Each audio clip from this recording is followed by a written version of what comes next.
네, 다음은 캔피셔입니다. 캔피셔도 뭐 소개가 필요 없는 유명한 거장이죠. 특히 22년부터 상당히 좋은 폼을 보여주고 있는데 이런 캔피셔는 어떻게 투자를 했을까? 매수매도 탑5를 보면은 상당히 본인의 뷰를 착실히 따라간 투자를 하고 있다라고 보여지는데 우선 가장 많이 매수한 5종목들 모두 다 유럽 주식입니다. 지난번 영상에서도 소개드렸지만 캠피셔는 미국보다 유럽이 더 좋을 거다라고 얘기한 바가 있죠. 그리고 가장 많이 매도한 주식들은 미국의 기술주들인데 캠피셔는 올해 성장주보다 가치주가 더 좋을 것이다 라고 얘기한 바가 있습니다. 그러면은 캠피셔가 이런 판단을 하게 만든 그 뷰가 뭐냐? 앞서 말씀드렸듯이 미국보다 유럽 성장주보다 가치주라는 건데 이 캠피셔의 뷰를 다시 좀 간략하게 요약해서 소개해 드리자면은 이 사이클상 지금은 성장주보다 가치주가 빛날 시간이다. 왜냐면은 이 강세장의 초기 그때 당시에 이제 사람들이 아직 공포에 빠져 있는 단계다.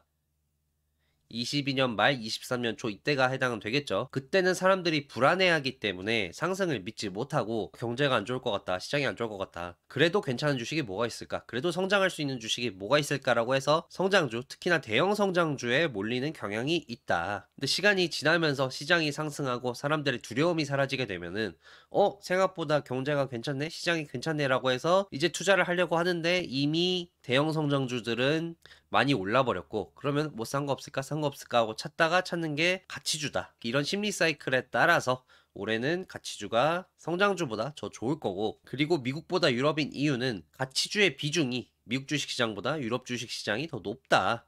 그리고 또 이 부분에 대해서는 캠피셔의 뷰가 바뀌었습니다만 캠피셔는 트럼프 관세가 그렇게 큰 영향을 안 끼칠 거라고 했는데 트럼프가 충격적인 상호 관세안을 내놓으면서 이거는 트럼프가 그러니까 미국이 자기 발에 총을 쏘는 그런 행동이다. 그래서 다른 나라가 더 유리해질 수밖에 없다라고 평가를 했습니다. 그리고 가장 중요한 점은 유럽 주식이 미국 주식보다 좋은 이유는 유럽 경제가 미국 경제보다 좋아서 그런 게 아니고 이 투자의 본질을 생각해 보면 투자의 본질은 현실이 얼마나 좋냐가 아니라 현실과 기대가 얼마나 괴리가 있냐는 건데 지금 현재 유럽 경제의 현실에 비해서 사람들이 유럽 경제에 갖는 공포심이 훨씬 더 크다. 그러니까 사람들이 유럽 경제를 생각보다 훨씬 더 안 좋게 보고 있기 때문에 조금의 서프라이즈가 나오면은 주식에 상당히 긍정적으로 반영될 수밖에 없는 그런 환경이라는 거죠. 그래서 이런 이유들 때문에 유럽 주식을 픽한 거고 캠피셔는 이런 트렌드가 2025년에는 유지될 것이다 라고 얘기했습니다. 네, 그리고 캠피션 2에 더해서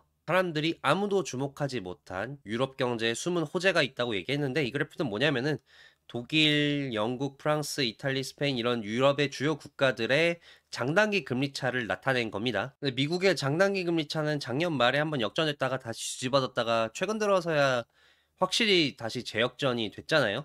근데 유럽의 장단기 금리 차는 작년 초 중순부터 역전되기 시작했습니다. 그러니까 이미 작년에 장단기 금리 차 역전이 일어났는데 이 장단기 금리 차 역전이 일어나면은 은행 대출이 더 활발해지니까 경제에 좋은 사인 아니겠습니까? 물론 경기 침체를 앞뒀기 때문에 돈을 풀려고 단기 금리를 내리는 그 과정에서 재역전이 되는 거다라고 해석하는 시선도 있는데 어쨌든 단기 금리가 내려가고 장기 금리가 올라서 재역전이 되게 되면은 금융기관들이 대출을 더 활발하게 할 수 있는 유인이 생긴다는 거니까. 근데 이런 유인이 생겼는데 사람들은 아무도 주목하지 않았다는 거죠. 왜냐면은 그냥 유럽 경제가 나쁠 거라고만 생각을 하고 있다 보니까. 그래서 이런 거를 보면은 사람들이 유럽 경제의 현실에 비해서 얼마나 유럽 경제를 안 좋게 보는지 알 수 있고 그만큼 상당한 이 서프라이즈가 나올 수 있는 룸이 있다라고 얘기를 하고 있습니다. 그러면 캠피셔의 이러한 투자는 성과가 어떨까 하고 보면은 이 캠피셔가 올해 1분기에 가장 많이 매수한 앞서 말씀드렸듯이 모두 다 유럽 주식들이죠. 유럽 회사지만 이제 미국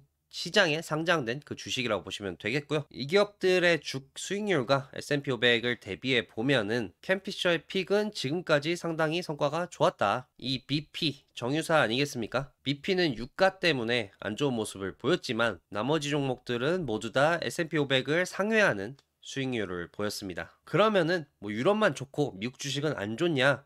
여기에 대해서 캠피셔는 좀 긍정적인 전망을 내놨는데 이런 식으로 정치적 이슈로 시장에 공포가 생겨서 한번 크게 급락하고 다시 반등하는 사례들을 보면은 앞으로 수익률이 좋을 수 있다고 기대할 수 있다는 거죠. 대표적인 사례로 1998년 사례를 나타내는데, 이 그래프는 이 회색은 1998년 S&P 500이 조정을 받고 다시 반등하는 그 기간을 나타낸 거고, 여기에 2025년 주가 흐름을 대비를 한 겁니다. 보시면 상당히 비슷하게 흘러가고 있다 라는 게 캠피셔의 주장인데, 그럼 98년에 어떤 일이 있었나? 98년에는 우선 그 유명한 LTCM 사태가 있었죠. 워낙 규모가 어마어마하다 보니까 이 LTCM의 파산으로 인해서 경기 침체가 올 거다라는 얘기가 있었고, 그리고 정치적 불확실성도 있었습니다. 이 당시 클린턴 행정부였는데 루인스키 스캔들이 터져가지고 하원에서 클린턴 대통령에 대한 탄핵안이 통과가 됐었습니다. 물론 이제 상원에서 좌절되긴 했지만. 그래서 이런 경제적 사건과 정치적 사건이 엄청난 불확실성을 만들어내서 고점 대비해서 19%까지, 보통 이제 20% 이상의 하락장이라고 하잖아요. 거의 하락장 문턱까지 갔었는데 결국에는 다시 반등을 했다. 그래서 98년 당시에 저점이 한 10월 부근이었는데 또 이때 저점 부근부터 12월 31일까지 26%가 올랐다고 합니다. 그래서 2025년도 이렇게 비슷하게 흘러갈 수 있을 가능성이 있다는 거죠. 네, 두 번째는 1970년대 사례입니다. 1973년, 74년 하락장 사례를 가져왔는데, 이때 당시는 스태그플레이션이었습니다. 캠피셔는 이때 당시 하락장을 2차 세계대전 이후 가장 큰 하락장이었다고 얘기를 하거든요. 그 이유는 아무도 이 경기 침체를 예상하지 못했기 때문이라고 하는데, 근데 이 스태그플레이션이 상당히 충격이었던 게, 당시 지표를 보면은 사람들은 침체가 올 거라고 전혀 예상하지 못했다고 합니다. 왜냐면은 이 명목 성장률이나 명목 판매 액수 같은 것들이 올라가니까. 그러니까 명목 지표들은 올라갔는데 경제가 좋구나라고 생각을 했는데, 실제로는 이 물가가 올라가서 명목 지표가 좋아진 거잖아요. 그러니까 실질 지표로 보면은 뭐 실질 성장률이라든지 이런 걸로 보면은 경제가 상당히 안 좋은 시기였는데, 이때 당시엔 사람들은 그런 생각을 하지 못했다는 거죠. 지금처럼 경제 데이터들이 발달하지도 못했고, 그리고 제가 과거에 레이 달리온가 또 다른 거장이 한 얘기입니다만, 이때 당시에는 이제 실질이라는 개념이 없었대요.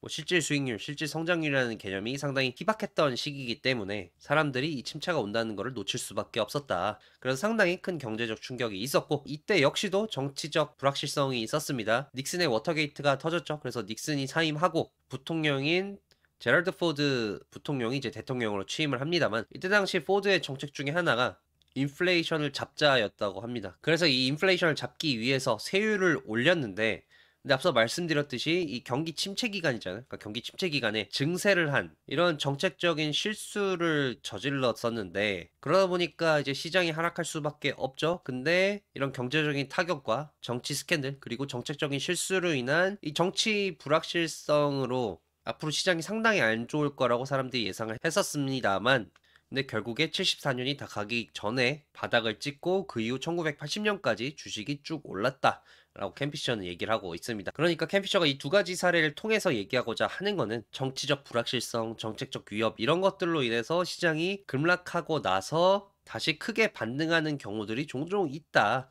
그래서 이번 2025년도 그런 사례 중에 하나가 될 수 있기 때문에 앞으로 미국 주식이 좋을 수 있다는 거죠. 다음에는 상당히 좀 인상적인 움직임을 보여준 사람들 한번 훑어보려고 하는데요. 우선 마이클 버리가 또 빅숏을 하지 않았나 생각이 됩니다. 네, 마이클 버리의 2025년 1분기 13F인데, 제가 커뮤니티에 올린 글을 보신 분도 계시겠지만 상당히 도발적인 투자를 했습니다. 본인이 보유한 주식을 이 ST로도 빼고는 전량 매도했고요.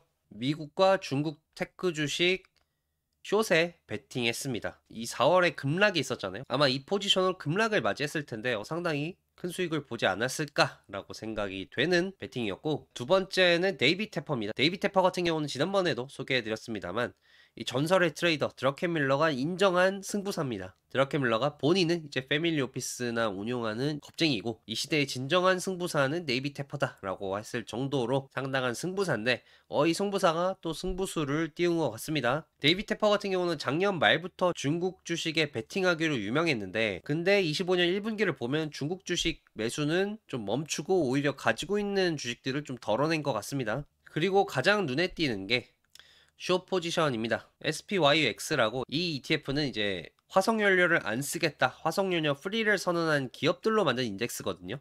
어떻게 보면 친환경 관련 지수라고 볼 수 있는데, 여기에 이제 숏 베팅을 한 거죠. 그리고 애플 푸드 옵션도 역시 매수를 했는데, 데이비 테퍼 같은 경우는 이제 작년 말에 미국 시장에 대해서 닷컴 버블 직전의 분위기가 좀 비슷하다고 얘기를 했거든요. 그러니까 주식은 비싼데 근데 경제도 괜찮고 기업 실적도 잘 나오는 그런 환경에 있다. 그래서 주식이 너무 비싸서 롱은 아니지만 그렇다고 또 숏은 할 수가 없다. 왜냐면은 닷컴 버블을 보면은 마지막 해 80%가 올랐기 때문에 여기서 숏 배팅을 해서 시장과 싸울 수는 없다라고 얘기했는데 근데 25년 1분기에 이 빅테크에 드디어 숏 배팅을 하나 했습니다. 그래서 승부사도 이렇게 승부를 걸었다라고 보여지고 네, 그래서 이번 분기 설티네프를 정리하면 이렇습니다. 한마디로 관망하거나 아니면 승부를 걸거나 둘 중에 하나였다. 그러니까 드러켄 밀러나 워렌 버핏처럼 작년 말부터 하던 투자를 계속 지속해오면서 좀 규모만 축소해서 관망하는 태도를 보인 거장들도 있고 그리고 마이클 버리나 뭐 데이비 테퍼나 또 캠 피셔처럼 크게 승부를 건 경우도 있었다.